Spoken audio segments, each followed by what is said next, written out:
got a secret underneath. Yeah, she's this naughty little freak. She likes to put on a show. She likes when it takes. Third down, 8 yards to go. Niners have converted 3 of 6 third downs from the Green Bay 45. Allen alone with the shotgun. 3 receivers on the right, and now they move McCaffrey to the offensive backfield. Single receiver left to Juwan Jennings. Snap to Brandon Allen. He fires it over the middle. Intercepted. Intercepted by McKinney. Heading down the left sideline. He's across the 50, 45, 40. He's to the 30 and chased down out of bounds. Deep pass over the middle. McKinney makes the pick. His 7th of the season. Was complimentary football at its finest. Give it up for yourself. All 3 phases. In the second half, it was an interception by X that led to a touchdown. It was Van Ness forced the fumble. Touchdown. And then Keyshawn Nixon running from the backside, get that ball out. Carl Brooks recovered that. Touchdown. How about Daniel Whalen?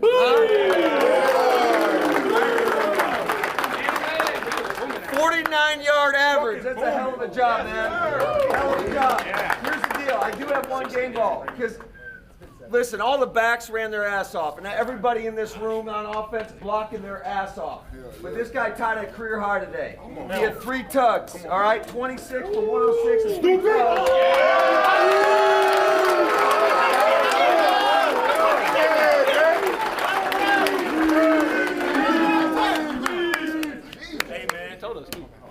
I ain't gonna lie to y'all boys, bro. It's been an honor, bro.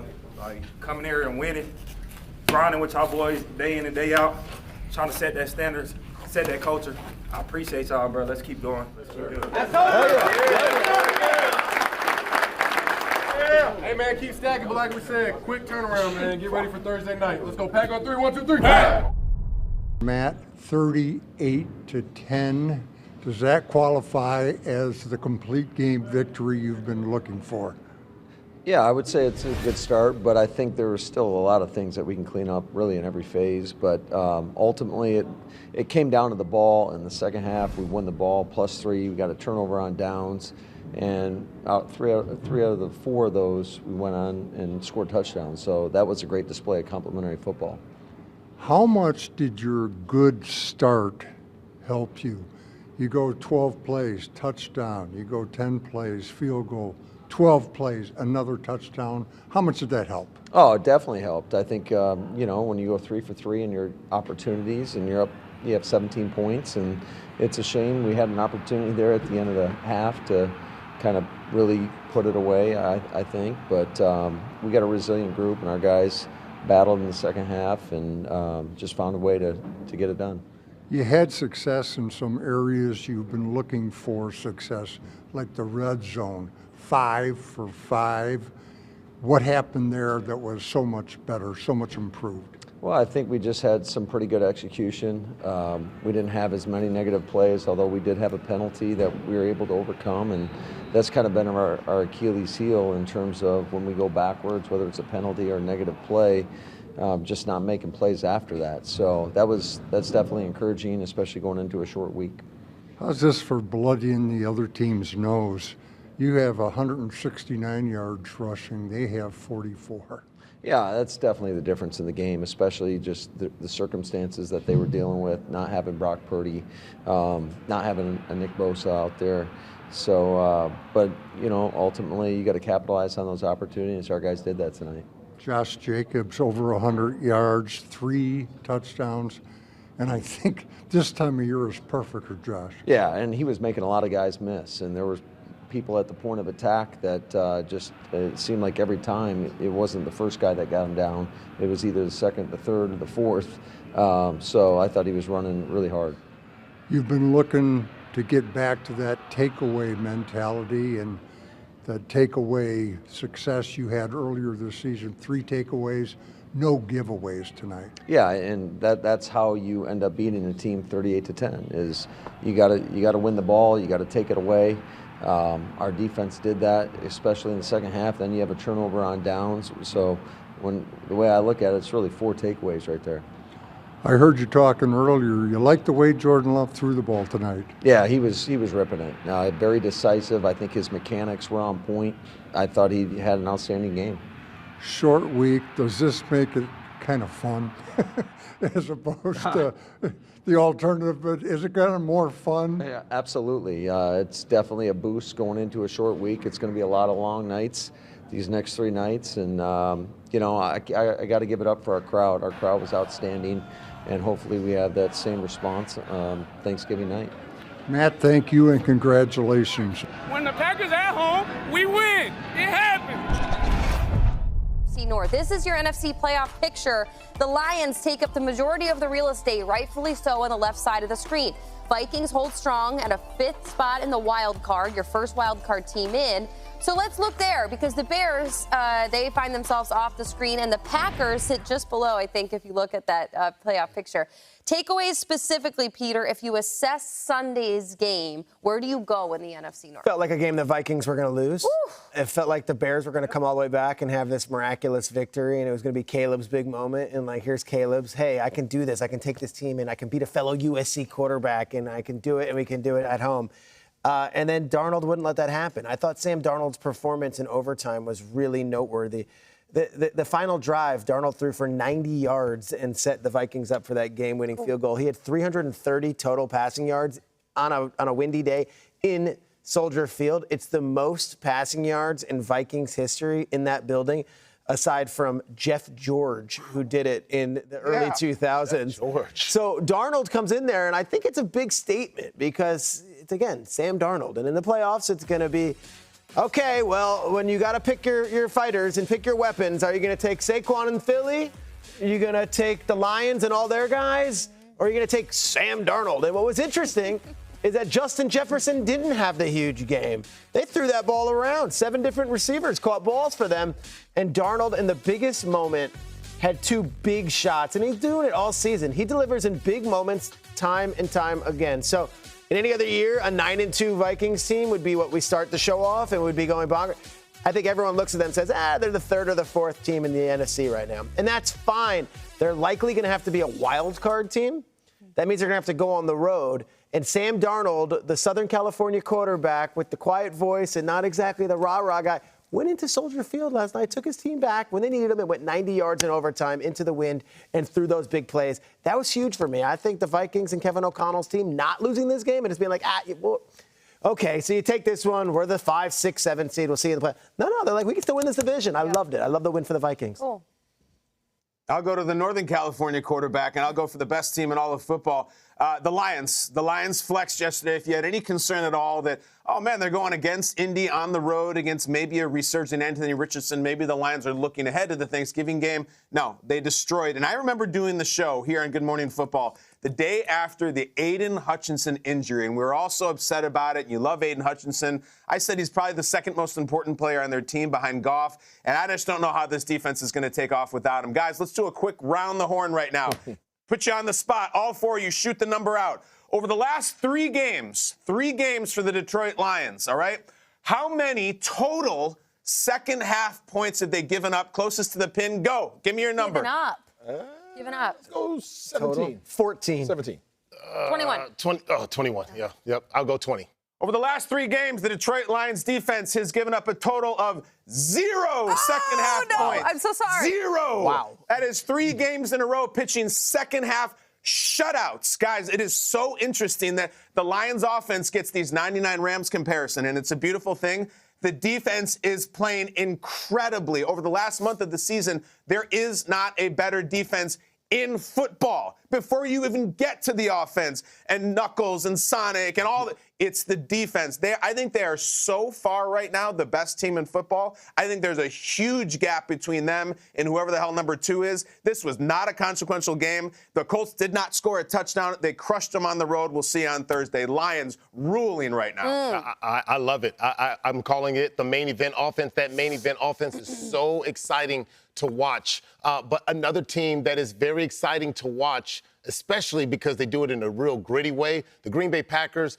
Josh Jacobs, had himself a game, and he did it the hard way, too, in between the tackles. Those inside zone runs and just finding a way to just kind of run right in between the tackle and making it work. You know, this is interesting, too, for the Packers because you think about last year where they were towards the bottom with the run game. This year, they've now moved up as the 12th best running game in the league, and Josh Jacobs is the biggest reason for that. Like, the Packers getting Josh Jacobs from the Raiders has made a huge difference. I believe now this gives them sustainability, especially in the playoffs. They don't have to rely just on Jordan Love's arm. We've seen Jordan Love throw a lot of interceptions, right? He's been kind of getting into that a little bit of funk. This game, it was so cool to watch him just kind of sit back, pick his shots, right, kind of pick up the defense. He was reading the defense like an open book because he has a solid run game to depend on. 26 carries for Josh Jacobs, that tells you a lot about how they feel about their run game. They are so confident. I think that this is going to give them that boost that they need to go further and further into the playoffs. I like that. Jamie, who'd you say was on the show last week from Detroit? Scotty Montgomery. Scotty Montgomery is by chance David Montgomery, his cousin or nephew? I don't know. He's playing like family. That's all I know. Okay, listen up. David Montgomery and Jahmyr Gibbs. All right, Sonic and Knuckles. I saw the commercial for was it Sonic 3 coming out? They must be getting ready for it because this dude and these two guys are playing lights out. These guys are averaging 150 yards on the ground. Okay, 150 on the ground. That is 4th in the league right now. The first place in the league is right now is Philadelphia, obviously because of Saquon and what he's doing. The only difference is Saquon and those guys have 22 touchdowns on the ground, and they give up the ball 16 times in terms of fumbles. Detroit's only giving the ball up 8 times in regards to fumbles and 21 touchdowns. So what does that mean? That means that these guys are controlling the line of scrimmage, they're controlling the ground game, they're getting splash plays, and they're not giving it back to the opposing team. When you have an offense that is this dominant on the ground game, okay, and you have also the passing weapons, and you have the quarterback that can get the ball to these guys, that becomes a very dangerous team. Whenever you can line up and go straight ahead and control the time of possession and not turn the ball over, who can stop these cats? What's interesting is I think a lot of people looked at that game and said, okay, they're at Indy, you got a short week, and then you play the Bears. Like, that could be a trap game. And to Kyle's point, it's not. Like, they don't get caught. Like, they just blow teams out. They snap your neck. They're very, very, very entertaining to watch, but they also don't give up any points. That's hard. Game balls. I already just said I'm going non-player. Akbar, you have to go first. Where do you send your singular game ball? I'm going to go straight to an NFC North team, and I'm going with the Minnesota Vikings, your Minnesota Vikings, and I'm going to go with Jordan Addison. Jordan Addison, 8 receptions, 162 yards and a touchdown. This guy just had a monster game. He leads the team with deep targets this season, and he has been outstanding, especially when you think about the way the Chicago Bears, the way they were playing Justin Jefferson. And you need that other receiver to step up in a big way, and he was a big reason why they were able to pull off this victory. Shout out, game ball going to Jordan Addison. Let me get that ball Here you go. here. I'm going to go to last night's game. As I've said earlier in the show, I was in the building, and I don't know if I've ever witnessed a performance like we saw from Saquon Barkley. 255 yards, including 2 runs of 70 yards or more, and did so on a national televised audience that was all watching with bated breath. I mean, an unbelievable performance. Last night was the Saquon game. We're going to look back at the best games of the season. This might not be the best game of the season. This might be the best individual performance of the season. And he does it with such humility, does it with such grace. It doesn't look to show up the opponent, doesn't look to do anything that makes it about him. It's all about his team. It is truly incredible to watch Saquon and do so in his first year in Philadelphia, considering how it all went down on national television on a reality TV show, seeing him be told, hey, go find your price on the market. Pretty incredible that he's answered the way he has, and what a performance last night. I like it. I like it. I know I'm sitting down, but I want to do my little dance, and I do my Nice. Jalen Waddle, baby. I'm going with Jalen Waddle with the Miami Dolphins. This dude was doing his dance, and it's not just the big plays. When you think about Jalen Waddle, when you think about Tyreek Hill, you think about their big playability. Well, when they're taking away Tyreek Hill, there has to be somebody else to step up. Well, Jalen Waddle did that. He stepped up. 8 catches, 144 yards, and a tutty. He's finding all the space in all the zones. He's being a cerebral player, and he's making them not only guard him over the top, but underneath coverage as well. He's turning into a real asset for those guys. Watch out for the Waddle. Very good. I had one player in mind, and then I talked myself into a different player, and then I thought, you know what? If one GM and goes out and gets 2 free agents in the offseason, and then those 2 gentlemen make such an impact on a team, then you got to go Brian Gutekunst, the GM for the Packers, as my game ball. Because if Goody can go out and say, Giants, you're cast off, Xavier McKinney, you're mine. Josh Jacobs, you're a Raiders cast-off. Aaron Jones, thank you for your service. We're going to let you walk. We're going to bring in Josh Jacobs. And for these 2 to have the impacts in these games, for me to not be able to decide where to split the game ball, then I got to go to the man who decided to bring those 2 here. And let's not forget the impact that Malik Willis had early this season to trade for the backup quarterback in August to keep the Packers afloat. While you may call them my Minnesota Vikings, I will not forget the fact that I put the Packers in the Super Bowl in September, as did Peter. And if Peter does it, then I always feel very proud about it. So, Brian Gutekunst, you get my game ball today. Gutekunst. Then you get the listen, I can't speak for Gutekunst, but I also imagine he's probably having a great time watching the Jets this year, too. He's had a great season, Gutekunst. I mean, come on, listen to me. GMFB game balls, they're not to just the best players in the league. We do these individual to whatever our tastes are. Of course, Tua Tagovailoa, Josh Jacobs deserve a game ball, but I'm giving mine to Will Levis of the Tennessee Titans, and I'm doing it with great gusto and respect. Will Levis has had the bejesus kicked out of him this year. Will Levis was sacked 8 times yesterday and still got off the mat to throw the game-winning touchdown. This one was earlier in the game. I understand that he threw a pick 6. It was a bad play, and then he gets memed, he gets crazy. The internet likes to laugh at Will Levis. The internet will laugh at me for this segment picking Will Levis. I do not care whatsoever. I like his attitude. I like the style he plays with.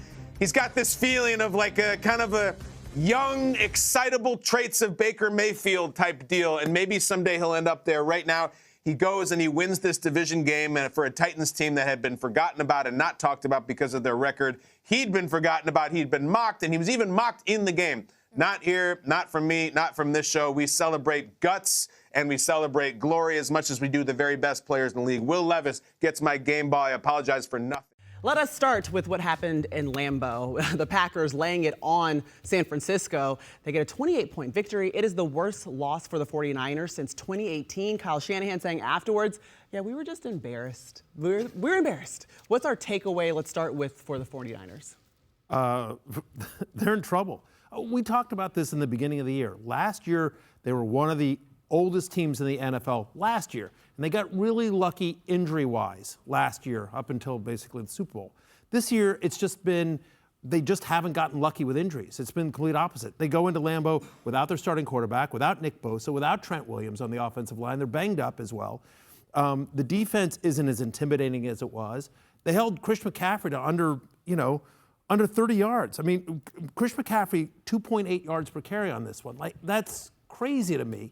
And so I think just from the San Francisco standpoint, they're lucky that they're in a division where they're only 1 game out, and they've got a lot of division games up. So they're not done by any stretch of the imagination. But like, this is the team that, whether it was Brandon Ayuk out for the year, or now Purdy and Bosa and Williams today, like they've had too many injuries throughout the year. McCaffrey missing the first 10 games. Like, they just got to find a way to get healthy and play a complete game, because that wasn't 49ers football that we saw today at Lambeau. I think it's a combination of injuries, fatigue, just mental fatigue, all these years where they play deep into January and into February. At some point it catches up with you. But last year the Bills were done. We put a fork in them, and they turned it around, and they won the division at the end of the year. I feel like the 49ers just need a spark, and that could be the thing that gets them going. There was a hit piece against Sean McDermott, the Bills coach last year. That was the thing that brought everyone together. They need something like that. They need to engineer an organic, authentic moment where somebody attacks somebody at the 49ers. Yeah, yeah. And Kyle Shanahan will be happy if I do. And Kyle Shanahan will be happy if I do, because that will, and coincidentally play the Bills next Sunday night. They just need a spark because they can still win the division. It's one of the weakest divisions in football. If they're going to get the spark, they're going to need it next week. You talk about coming off a tough game. You play in Lambeau. You got to play against Josh Jacobs. He's running all over you. The next week now you get Josh Allen coming in there and what they've been able to do in Buffalo. So to me, the problem is now we're in week 12, and I think what Shanahan said is real. It was embarrassing. That doesn't just speak to the injuries. That's the mentality of the team. When you go out there, your back's against the wall. Yeah, even if they would have fell short today and we could have looked and been like, hey, if they had some of their guys. But they just went out there and at no point in the game did they just get anything going. And I think you said it, Barry. The thing I want to see is I want to see this defense play a game where they're just out there flying around, hitting people, and setting the tone that when you play against the 49ers, like, playing against this team stinks. Like, I hate playing against them. I think that's a mentality they need to get back. But because of their division, they're still very much in it, but it's an uphill battle for them right now. Devin, it didn't seem like the Packers were scared of them. It used to be the 49ers defense inspired fear in the other team, and the Packers were like, we're just going to run right at you. We're going to throw it. And they used to love the challenge of playing against the tough guy, the tough running back. Josh Jacobs ran all over him today. Yes. I agree with everything you guys are saying, and it's all true. We used to talk all the time in the Monday meeting that the history of the National Football League, the future, is written every Monday based on the results from yesterday. And so to Mike's point about Buffalo turning it around, I keep going back to Kansas City last year. Disastrous game on Christmas Day against the Raiders, and they just kind of reset. And the reason they reset because of their coach and their quarterback allowed them to do that. And so I still have faith in the 49ers. Everything you guys said is true. Injuries, they haven't responded well to injuries. There's no edge on defense. All of that stuff is true, but I still think because of their history, they can get it back. The issue is they're going to Buffalo this week, right? And it's going to be a cold weather game. We don't know if Purdy's playing. All of those things are a challenge against a team that's red hot and a quarterback who's red hot. So you're starting to run out of time, but the division keeps them in it. At some point, they're going to reset, and I think we're going to see a surge when they get their guys back. You know what? I just real quickly before we move off this topic, we just all talked about the San Francisco 49ers. I'd like to take a moment here to talk about the Green Bay Packers, who have now won 6 of their last 7 games. Their only loss is to the Lions, which we all think is the best team in the NFL. And yes, the defense didn't play, the San Francisco offense didn't play up the way they wanted to, and their defense wasn't. But the Packers' time of possession, they controlled the ball for almost 37 minutes in this game. And by the way, and the 49ers didn't really have the ball that much until late in the second half. Like that first half was all Green Bay, and so they got the running game going. Jordan Love spreading it around to all the different wide receivers as well. That defense is playing well. I mean, the Packers, I felt like, showed today they are a complete football team. The Packers have lost 3 games. To the 1-loss Lions, the 2-loss Eagles, the 2-loss Vikings. They're stuck in 3rd place in their division at 8-3. This is a team that will be dangerous in January. They're going to go on the road. If they have to go to Detroit in the divisional round, they're not going to be afraid of them. If I'm the Lions, I'm like, I don't really want the Packers coming in here because they know how to come in here and play. Great Thursday night game coming up in a few weeks between those 2 teams. So, I mean, the Packers are rolling. It's just usually a team that good is the 1 seed, not the 6 or 7 seed. The key for the Packers are the teams you just said they lost. Those are the teams they have to beat to be real contenders this year. Those other teams, they've shown up in those big games and they won. I can't wait to see the Packers Thanksgiving playing against the Dolphins. The Dolphins are hot right now. Tua's playing at a high level. But I think that the Packers are a good football team. I just want to see them come through and win some of these big games against the better teams in this league. The best offenses have an elite running back. We watch Saquon Barkley every week dominate a game. Right? You stop them for 4 yards, for 3 yards, for 2 yards, 65, right? That's what happens. Look at Detroit. As well as Goff is playing, Amon-Ra St. Brown's playing, it's those 2 frickin' running backs, right? And that's the same thing with Josh Jacobs. When you run that offense that Matt LaFleur runs, it's about being able to run the ball. And they have an elite running back in Josh Jacobs. And the identity of the entire football team is on his shoulders. They're physical. They're downhill. They're controlling the line of scrimmage. It makes their defense better and more opportunistic. So I love the formula they're playing with right now. And I know they're third in the division, but they're going to be a team that's going to be reckoned with because of how they play. And they survived. Remember, Jordan Love being injured, Malik Willis having to come in and play some, and still being able to surge right now is important for the Green Bay Packers. You saw in this very game how important having a backup quarterback. Yeah. No respect to Brandon Allen, but 38-10. having someone.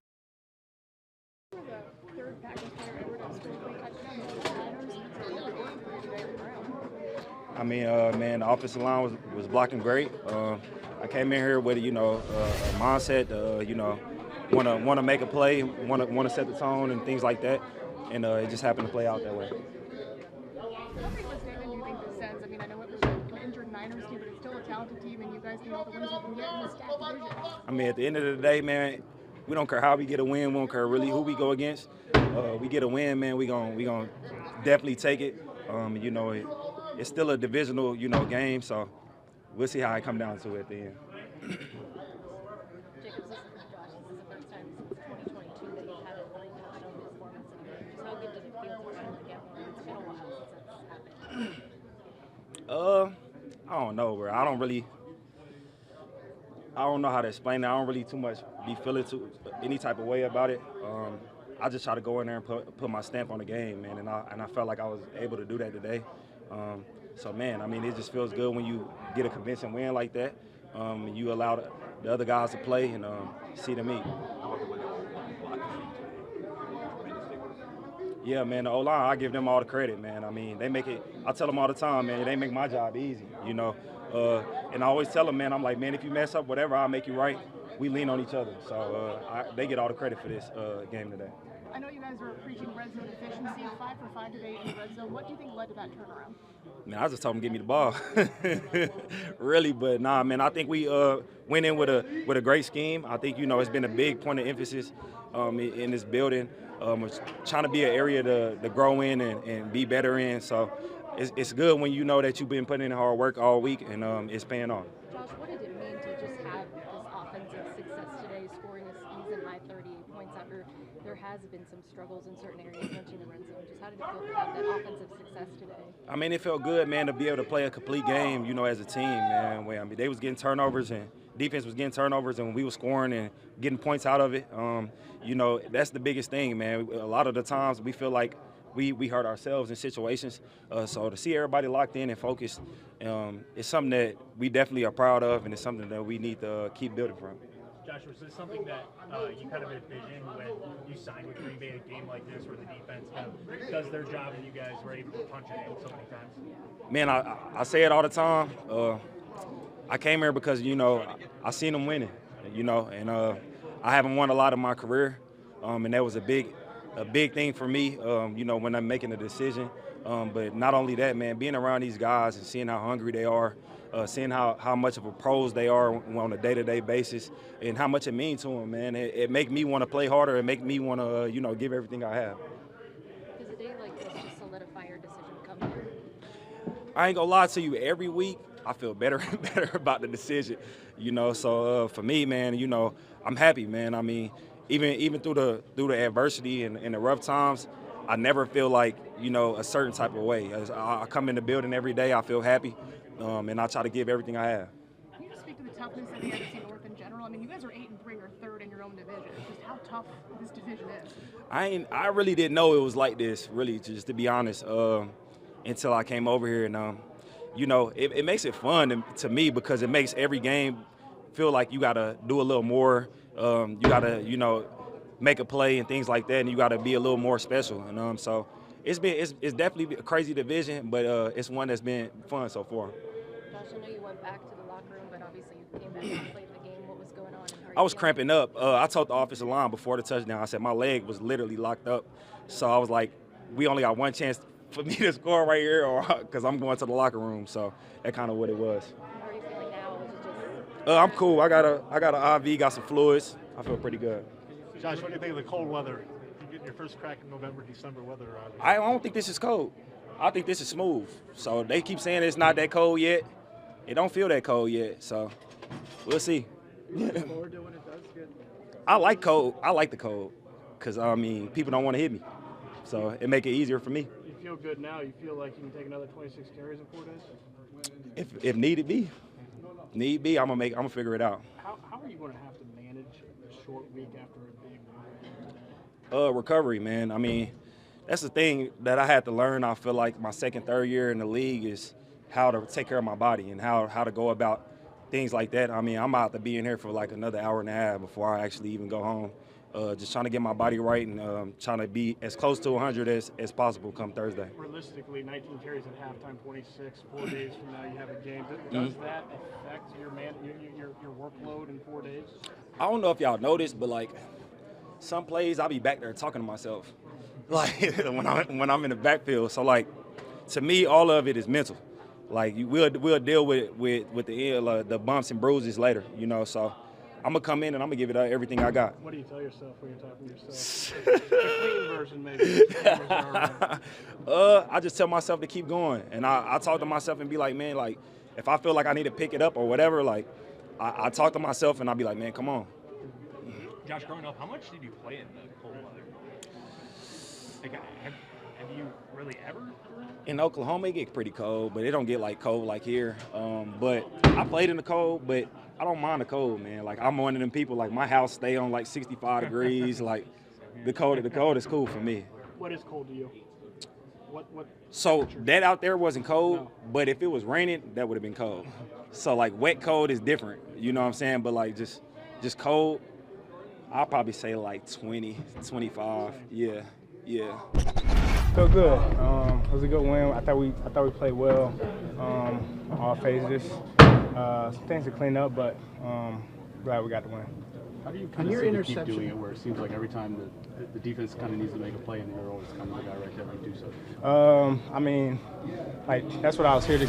That's what I came here to do. That's why I was brought in to be able to make big time plays when we really need it. So credit to great call with half.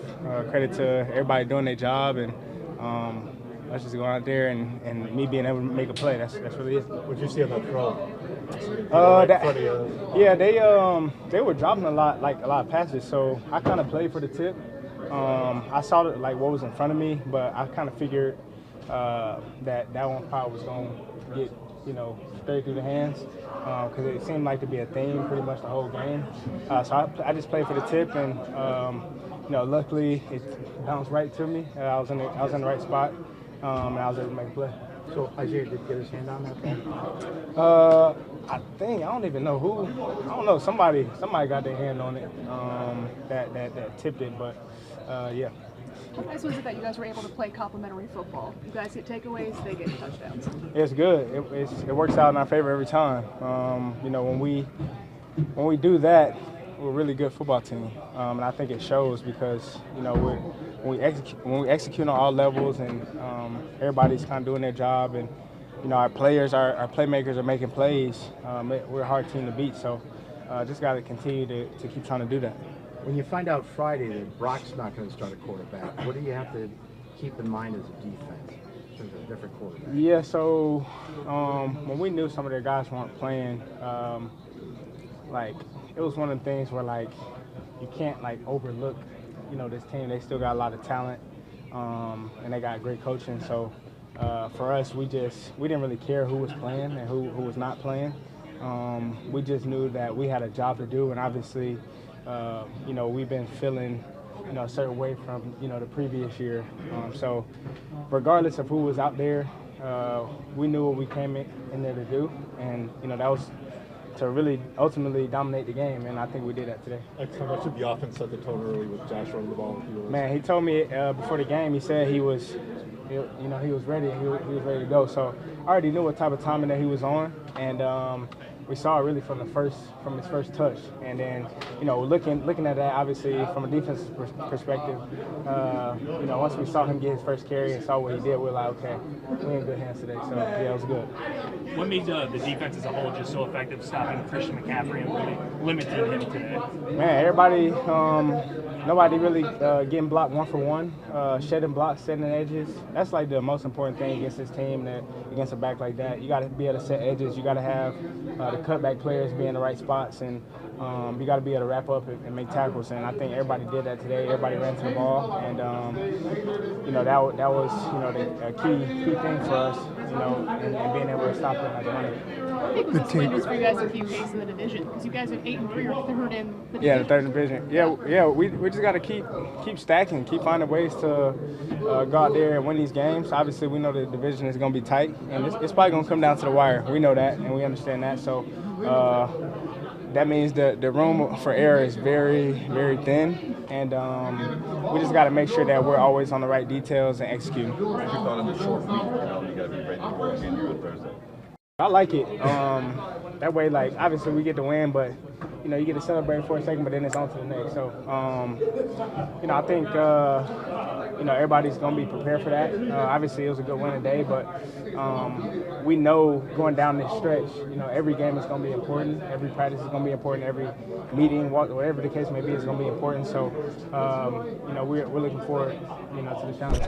Oh, no, it's just all hands on deck, get everybody in the end zone. It's just how it is. Find a way to contribute no matter what, get a little final push at the end. What's key for you guys being 5-for-5? Run the ball. We had to rely on the legs of our backs to get there, and it worked. So we just used them to get off the field as well. It was a great opportunity to show, you know, get back to run the ball. We weren't beating ourselves up. We were playing complementary football with the defense. They'd get a turnover, we turned it into points. So it was just smooth. What's the feeling like when Josh gets runs for 18 yards and 10 yards and 9 yards, and it's just the opening drive? You didn't have to wait for those things. Mm-hmm. Yeah, that opens up, you know, just a lot of things that we can get to play pass, and we got shots off of the runs that we have. So just opens the playbook up even more. And we don't even have to get to those plays. We can just still rely on our backs. Can you put into words what Josh Jacobs means to this team? Yeah, he says it best. He came from a place that didn't, and I've only known Green Bay. I've only known Green Bay as the culture that it's presented itself. I don't know any different. Other guys come here and they say this is a special place, not another place like it. So he just talks about the gratitude that he has for us, for the team, for, you know, accepting him. But you know, I'd do anything for him. Clearly, I mean, we put our words to actions out on the field on Sundays and Thursdays, Mondays, whatever day it is. But yeah, he's an incredible back. I'm glad we got him here. I'm glad he's on our side. He just knows how to make plays. Can you talk about your touchdown, catching around? Yeah. Screen game. Jordan had a tight window, threaded it in there, drop step, give vertical, press the block. Whatever it takes. On the second one, I didn't do whatever it took. Went airborne, but didn't get in. Came up a yard short. But yeah, we got 8 to punch it in for us. So. It was a year ago on Thanksgiving that you had the touchdown in Detroit. How have you grown since that game a year ago? Yeah, that was the first game where I was really relied on to play, you know, the lump of the snaps for the tight end room. And, you know, since then I've been extremely grateful that every time I step on the field, you know, I really try to take every moment, you know, one play at a time. And, you know, if you win your technique, you know, you present yourself as a consistent athlete on the team, they're just going to keep calling shots for you. And that's the precedent that I really live by is trying to play every snap one play at a time. And hopefully, you know, I can bring people along on the journey of self-discovery or whatever you may call it. But this organization, this team, means a lot to me. I'd do anything for them. It's been an interesting journey. Lost these guys last year, but it was great, kind of a full circle moment to be able to come back, play against a lot of the same guys, but as a different player, still more knowledge more knowledgeable player. A lot of growth, for sure. You mentioned last year. What does it mean to go out and maybe make a statement today against the same team? Against the Niners? Against the Niners. Yeah, we took this as a revenge game. We didn't like, we had that game last year. We had it and we gave it away. So it was great to come out here and put it on them. Does it ever surprise you that X is just always in the right spot at the right time? X never surprised. Well, he's constantly surprising me, but I'm not surprised when he surprises me. If that makes sense. We're just waiting on the guys on our defense to make a play. We have a great defense. We got guys on the front, secondary. They're going to do their job. They're going to do their 111th. They're going to win their matchup, and we're counting on them. Play again in 4 days. How do you guys get ready for such a short turnaround? Personally, I feel great. I'm going to go back into the treatment room and just get some stuff worked on, and we'll come back tomorrow morning. We got a workout, and we got meetings. Technically, today is Tuesday night. We're going to come back in, do some time traveling, get ready for Thursday.